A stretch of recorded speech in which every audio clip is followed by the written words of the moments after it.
looking deep down the left side. Mendeville into the end zone. Touchdown! Down the sideline, still 40, 20 to the house. And the players streaming from the sideline to celebrate with 17 seconds left. I'm into it today, man. You're rocking on? BVarsity Live preview for Thursday, September 2nd. I'm Zach Ewing. Trevor Horn's over there. September 1st, homeboy. September 1st. Tomorrow's September 2nd. That's the football day. That's what I had in my mind. September the 1st. I'm in a good mood today. Football season's underway. College football season starts this weekend. We're almost done with our computer training in here. I watched college football on the way to work today. What game was on? It was Humboldt State at Carson Newman in Tennessee. Interesting. They played a little Thursday afternoon action, huh? Yeah, and it actually got delayed, too, because there was lightning in the area, so they had to delay the game. But it was good to watch college football. Yeah, and there's a bunch of games on tonight. I think Oregon State plays tonight out of the Pac-12. Stanford plays tomorrow. And We're then in it, buddy. USC, Alabama on Saturday, UCLA and Texas A&M, all these games. But we're here to talk high school football. This is the BVarsity Preview Show. We're going to preview Week 2 of high school football action for you, which actually begins tonight. The only Kern County team playing tonight. It is a big one, Division I showdown, Centennial and Clovis West. Golden Hawks took it on the chin last week against St. Bonaventure. But a really, really good St. Bonaventure really good team. Now, Clovis West, also a very good team. It doesn't get a whole lot easier. Centennial's going to have to play better to win that game. Clovis West went toe-to-toe with Liberty for the most part last week before losing late. So that's one to keep an eye on tonight. And then tomorrow we've got all the action. Our game of the week here on BVarsity, live on Bakersfield.com at 7 o'clock and also on ESPN Bakersfield, 12:30 a.m.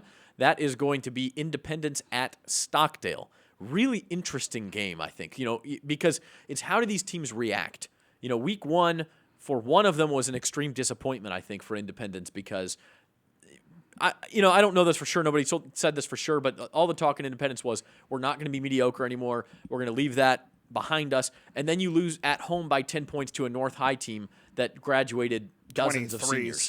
Yeah, exactly. So that has to be really disappointing. And then on the other end, Stockdale comes in. Nobody's really sure what to expect. Nobody outside of their locker room really believed they could beat Ridgeview last week. Ridgeview was shorthanded. That was part of it. But Stockdale came out and really laid it on them. The shorthanded. It was 8-7 Ridgeview at the half. It was a 20-point game in the Stockdale went in at halftime. We'll talk about Brett Shelton. Obviously, Brett Shelton, Elijah Ortiz, Nick Maiden will be in studio here at 2:15. But when you looked at that team, you went, wow. I mean, they game planned. At halftime, went back, figured out what they needed to do, and executed it. Some haymakers. Incredibly. Yeah. I mean, in that second half. And we'll talk to Brett Shelton later, along with Elijah Ortiz and Nick Maiden of the Mustangs. Yeah, I just said that. There's other big games. Ridgeview Liberty is where you'll be, Trevor. Yes. We mentioned Centennial Clovis West tonight. Also, a couple of really good games out on the Central Coast, and that's news we can talk about too. Yeah. Garces is at Arroyo Grande. Frontier is at Paso Robles.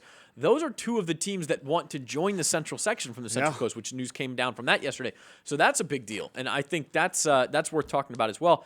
But before we really get into a Week 2 preview, we've got a whole hour to do that. Let's do a quick rewind of Week 1.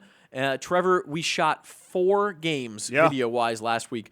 Bakersfield and Pleasant Grove, Centennial and St. Bonaventure, Garces, Bakersfield Christian, and Ridgeview Stockdale. Yes. From those 4 games, so if you were in a different game, we're sorry you're not included in this, but from those 4 games that we shot highlights of, you put together a top 10 plays list. Yes. So here we go. Let's take a look at that. Do we have that? Do we have it, John? There we go. Okay, so first play, there is Shane Jones, junior running back, 53 yards to the house for BHS. It was a second touchdown to the game, and it was an absolute rout early on. The guy's a star. Yeah, second play here, Connor Bruce to Cameron Roberson. First touchdown of the game for Garces, one of, Hands 7? down, you're in the way. Yep. Wide open, Cam Roberson. And then here's Jacob Ruley with a touchdown for Stockdale. They're in the third quarter. That started the route there in the second half for the Mustangs. Move on. Look at Trayvon Jackson. All 5'7", 200-ish pounds. Is this filming fast forward? No, that's him running, bud. I mean, that dude. Okay, yeah, now he's slowing down. He's getting a little tired. It's okay. He was fast. 88 yards. Why don't you call this one since you were there? Well, that's Jeremiah Foster of BCHS. That guy is going to be really tough for people to defend, especially when BCHS gets down into the SSL and Division III. Not a lot of teams have a defender to defend that guy. That right there, that would be Jalen Smith wide open in the back of the end zone. That might be an example of Stockton. Ridgeview of being shorthanded there. Hey, Nick Hernandez. He caught me off guard. Nice interception there for Centennial. One of the highlights for the Golden Hawks against a very, very good St. Bonaventure team. Let's get defensive-minded here. Watch this play. Oh, Stephen Marks. Hello. Felt that from here. And then, is that dapping? I don't know. Or is that just a convulsion? Just really I can't excited, tell. I think. Look at this pocket presence by Jacob Rulli, a first-year varsity starter. Throws it up. Touchdown. Took a lick and still got the points. Oh, my gosh. I mean, that's just – that right there kind of just shows Stockdale's win in a nutshell, how good they were. And then Are these finally, in order, by the way? Is this No. like number one, or is it just top 10? No, Okay. just top 10 plays. Scott Boylan. This would be a good number one, though. Yeah, Did it you would see be how good. fast Scott Boylan turns that corner? I mean, he just motored around people like they were standing still. Yeah, so And gets it pretty done. incredible to be able to see that kind of stuff. And obviously, you know, we're in a different mindset. We're a newspaper here. We try to do as much video as possible. So it's nice to be able to get out to 4 games because usually we're only shooting 2 games and one that you live broadcast on the one game I'm at. So it's kind of nice first week out because we had those 2 games down at Ventura College. Be able to get some more video and get a little bit more exposure to these kids because, you know, I look back at it, and, you know, when I look at kind of what I took away, and I see a Stockdale team that is really a Brett Shelton team now for the first time now in his 3rd year. I look at BHS. I see the Drillies back, man. I mean, they were just so dominant on defense. They gave up 1 total yard of offense to, you know, a Pleasant Grove team that in recent years, as recently as 3 years ago, was, you know, vying for a section They've title been up Sacramento in D1 up area there. power. I mean, yeah, they are. may not be this year. We don't know yet, but Bakersfield did not make them look very good. So that's a good segue. You are going to name a player of the week every week on BVarsity Live, and that player of the week this week? Mr. Shane Jones. So we saw the 1 touchdown for him. But let's look at some other plays. I mean, this guy had 249 total yards of offense. Watch this catch. It's tipped at the line of scrimmage by a defensive lineman. Now watch him. He takes the ball, and he gets hit at the 50, and then the next 2 strides that he takes, look at this. 1, 2. It's like a triple jump. It takes him 2 strides to go 5 yards, and it just shows that he's got the power and the explosiveness that is really going to make him a force. Now watch the pitch. He goes to the right side, the left side. But watch his textbook, shoulder, right to the defender's shoulder pads, down to the ground, and he continues to get about another 6 to 7 yards out of this play. Just an absolute man on the field. And the same exact play, watch this. Goes to the left, gets by a defender, says hi to Daniel Shoney, and then Making does a Reggie the Bush Pleasant Grove defense cutback. do a line dance. I mean, No, that's a 15-yard penalty there for getting in the face mask, number 31. But that right there, I mean, let's watch this again. Look at him. He comes up. He changes his direction, totally evades a bad tackle, really. Shucks a 310-pound Daniel Shoney out of the way. It's just and great then makes vision. Pleasant Grove just look pedestrian. And then finally, now this is that was fast forward. That was fast forward and a great touchdown. So quite. Shane Jones, Jr., Bakersfield High School, our BVarsity Live Player of the Week. Congratulations, Shane. Well, I just saw Stockdale in the house with Coach Brett Shelton. Like it. Along with Nick Maiden and Elisha Ortiz. We got a couple minutes left in this first segment, though. Let's use them to talk about what's going on in other sports. A lot of stuff still getting going, although I saw something that kind of freaked me out today.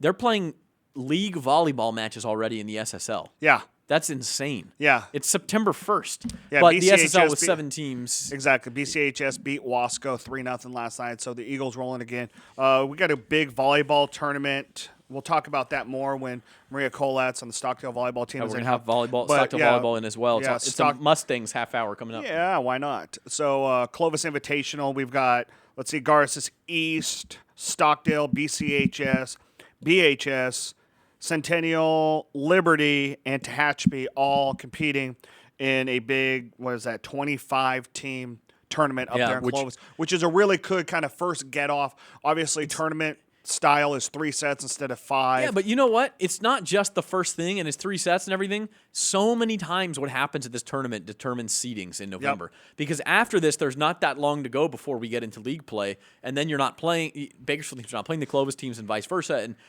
so in order to determine seeding at the end of the year, you have to take this tournament in a lot of times to decide how I think it goes. Liberty So is huge. playing at Buchanan tonight, and I think Centennial is playing up there at like Clovis or Clovis North. So you get a couple other seeding, but this is kind of going to predicate exactly how the season's going to go, and it's going to give us a good opportunity to be able to start off with our first top 10 Central Section volleyball rankings coming out next Tuesday. Yep. Because we can kind of finally see how everybody matches up against each other. And what I'm really kind of looking at is we're talking to Maria Kolatz about, after a 13-21 season where they won one game in the SWIL, is Stockdale returning back to form? And it looks like they are. They're 3-0. They swept East last night. Liberty returns almost everything. And we'll get to them more later this month. Ooh, it is this month because it's September already. How good that Patriots team really could be. And Yeah, we'll be are talking they to the them, number I'm one sure. team in the Central Section? Lexa Keene shot a 68. Yes, Speaking she of did. Stockdale, that was yesterday up in Tehachapi. Yep. Shot a 68 at Thief River, one of my favorite named golf courses around town. We had some cross-country action yesterday up at Woodward Park, where obviously the section of the state championships are held. It was the Highlander Invitational hosted by McLean. And Cagney Duncan, Senior at Liberty, our reigning BVarsity girls cross-country runner of the year, took first place on that. Her teammate, Robert Sagasta, took second overall on the boys' side in that tournament. So a good start for Liberty cross-country. Okay, we got 2 minutes to go in this segment. I want to talk real quick because we might not get another chance about what I mentioned earlier. Santa Maria Times reported it first. 8 teams from the Central Coast area, San Luis Obispo area, including San Luis Obispo High School, Mission Prep, which used to be in the Central Section, Arroyo Grande, Paso Robles, Santa Maria, St. Joseph, Rigetti. I might be missing one, but that's the group Slow. right there. Did you say I Slow? said Slow, yeah. Okay. They want to join the Central Section. They have written a letter to Jim Critchlow, Commissioner of the Central Section, asking him or informing him of their intention to make it into the Central Section. Now, the Central Section athletic directors would have to vote them in, and these 8 schools have asked that they be let in. They only want to come in under the condition that they will not be subject to the travel requirements that were imposed on the High Desert League 3 years ago. Yeah, the 3-year imposium where they could not host a playoff game. They want to be able to host playoff which games. has now been lifted. I'll tell you right now, I expect the section would let them do it. Maybe they'll try to negotiate and get 1 year. Right. But number one, those road trips are not as long as the ones to the High Desert League. Number two, you're getting more value added. I think from these. These are Division 1 and 2 type schools for the most part. Mission Prep probably more like a D3, D4 type school, and Yeah, but you're talking maybe about Rigetti or bringing St. Joseph. in, a Paso and Arroyo Grande. Yeah, I mean, but those are 2 teams that the SWIL teams routinely play, or even in an Independence or a Ridgeview that routinely play in August and September. So, yeah, why not bring them in? And honestly, who doesn't like a trip to the coast? Well, there's that part of it too. But those are Division 1 type schools when you're talking about Paso, AG, Slow, I bet you good money, Brett Shelton. Santa Maria. We'll want to talk about this in the next. Yeah, segment. we can talk to him about it too, and I think most people will be in favor of it. There could be some back and forth about that travel restriction, but I ultimately, personally, would be surprised if that was actually. And I don't want to rub the High Desert League off, the wrong way here. I don't want to rub them the wrong way, but there is.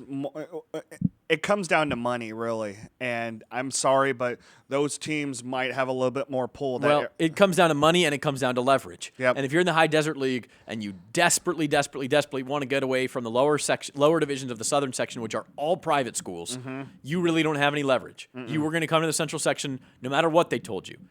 These schools, they want to get away from that in the Southern Section too, but what they're really looking for is maybe closer travel, and I think I really think the Southland, the Southern California teams, don't want to go up there as often either. And so maybe it'll work out best for everyone. Well, it's 2 hours to Clovis, Fresno, to Visalia, to just here. like it is, but it's more than that to Orange County. So, exactly. Yeah. Anyway, we got to take a break. We will be back with Stockdale football. They had a huge week last week. They're on our game of the week this week. Brett Shelton and company coming up right after this on BVarsity Live.